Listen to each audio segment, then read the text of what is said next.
Ludivine Griveaux, bonjour. Donc le millésime 2018, il est en cours de naissance, on va dire, Ouais. dans l'écurie en tout cas. Alors c'est un millésime qui, pour la troisième fois en 4 ans, Ouais. est vendangé en août, donc C'est ça, est c'est marqué vrai. par de grosses chaleurs. Ouais. Alors le réchauffement climatique, on y songe tous, évidemment. Est-ce que ça change votre façon de travailler? Oui, oui, incontestablement, parce qu'en parallèle d'un réchauffement climatique, nous, on constate aussi une sorte de dérèglement climatique. On a effectivement des millésimes secs, chauds, qui font qu'on écourte nos congés, on prépare nos cuveries en juillet et on vient vendanger en août, donc ça c'est une chose.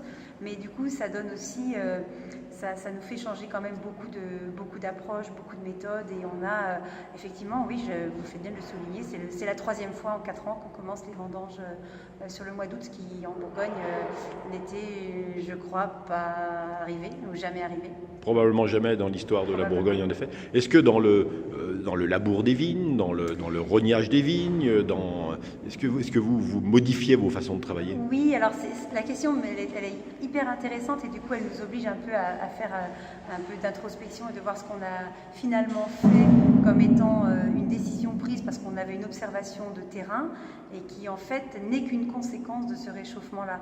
Donc oui, on en fait plein de petites choses, et maintenant que vous me posez la question, c'est certainement pour répondre à cette modification du climat qu'on est en train de subir parfois violemment. Donc oui, alors on veut continuer d'effeuiller parce qu'on sait que c'est un outil d'aide à la lutte contre les maladies cryptogamiques. Parfois c'est même une méthode prophylactique, c'est ce qu'on appelle la prophylaxie.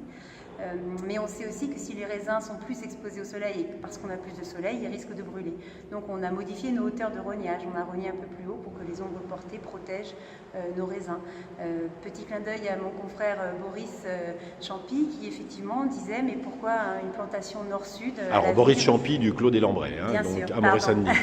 Pardon. Pardon, excusez-moi, pour moi c'est évident. Mais voilà, Boris disait pourquoi pas une réflexion pour le futur, on ne va pas changer tout maintenant, mais un axe de plantation différent pour que les rayons du soleil frappent nos vignes différemment quand c'est violemment. Donc imaginez des Donc, plantations nord-sud au lieu des plantations pourquoi est-ouest. pas. Mais je pense qu'en fait, regardez, il y a quelques temps encore, on nous aurait dit qu'on allait de nouveau vendanger en août, après le millésime 2003. On aurait certainement esquissé un petit sourire. Au jour d'aujourd'hui, on ne s'est pas posé la question. Tout le monde a dégainé, tout le monde a été prêt, tout le monde a entamé ses vendanges au mois d'août, quasiment. Donc ce qui nous fait sourire aujourd'hui comme étant peut-être une idée un peu farfelue, ou du moins une hypothèse ou un axe de travail ou de réflexion, pourra dans quelques années nous sembler évident. On va se dire mais mince, pourquoi on n'y a pas pensé avant? Alors les méthodes culturelles évoluent, évidemment, s'adaptent. Ouais, bien sûr. Alors au niveau des vins, on voit que ces millésimes chauds sont synonymes d'acidité basse, de degré alcoolique élevé.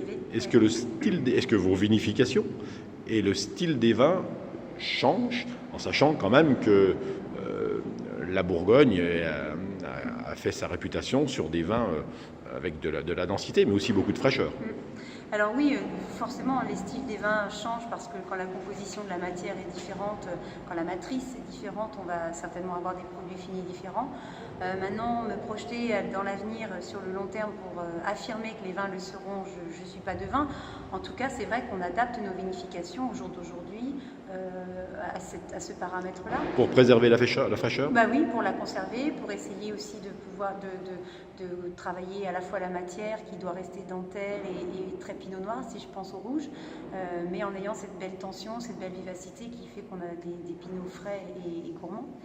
Donc par exemple, il y a quelque chose de très facile à mettre en place, à mettre en œuvre, c'est une macération un peu plus longue avant que ça fermente en rouge pour aller chercher un maximum d'arômes, blinder le jus dans ces composés d'arômes là pour que par la suite une fermentation alcoolique peut-être un peu plus courte, l'alcool qui sort un peu plus doucement, des tanins extraits plus soyeux, plus doux, plus lentement, et puis des macérations peut-être un peu plus courtes. Voilà, donc c'est très hypothétique. Je crois qu'on va être obligé d'aller à tâtonnement les premières années si cette tendance à des vins un petit peu moins tendus se confirme. Maintenant, au milieu de tout ça, s'est glissé un millésime comme 2013. On est retourné vendanger fin septembre, donc peut-être que les années se suivront et ne se ressembleront pas, mais on verra. Alors parlons, pour terminer, de la vigne. Vous êtes revenu cette année à une culture bio, intégrale, sur les plus de 60 hectares de vignes Ouais. du domaine des Hospices de Beaune. Alors, qui dit réchauffement dit quand même chaleur, sécheresse, tout ça, ça vous facilite la vie pour passer en bio? Eh bien non, figurez-vous.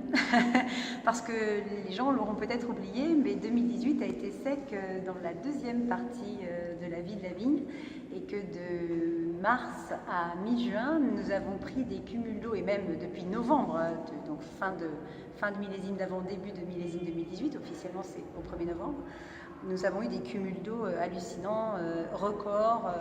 Je crois qu'en 3 mois, il était tombé la pluviométrie de la moitié de l'année. Donc c'est vrai que sur l'année, les cumuls de pluie sont les mêmes. Ça, mais la répartition a complètement changé. Et là, c'est pour ça qu'on s'attendait à un été très sec. Donc depuis juin, juillet, août, c'est très sec. Mais avril, mai et début juin, je peux vous dire qu'on a pris vraiment de la pluie. Et c'était, pour répondre à la question, très très difficile de mener le vignoble en bio parce qu'on avait aussitôt passé avec nos produits de contact les pluies d'orage l'avaient lessivé, donc il fallait y retourner. Mais on y retourne si les sols ont ressuyé, parce qu'on ne veut pas repasser pour les tasser. Si les enjambeurs s'embourbent, ce n'est pas une solution non plus. Donc c'est pas si simple. Le réchauffement ne veut pas dire beau temps. Et du coup, une conduite de vignoble en bio n'est pas forcément plus facile dans les conditions de modification climatique telles qu'on peut les connaître actuellement. On verra. Mais c'était pas plus simple en tout cas en 2018. Mais on a fait 3 millésimes successifs, 2016, 2017, 2018, en bio, sans viser la conversion pour l'instant. On va se laisser un petit peu le temps, le recul. Roland Mas, mon prédécesseur, avait déjà bien ancré les réflexes au sein de l'équipe. Donc moi, je récolte les fruits de ce travail en amont. Voilà, à moi maintenant de voir si les millésimes se suivent et se ressemblent pour le faire chaque année.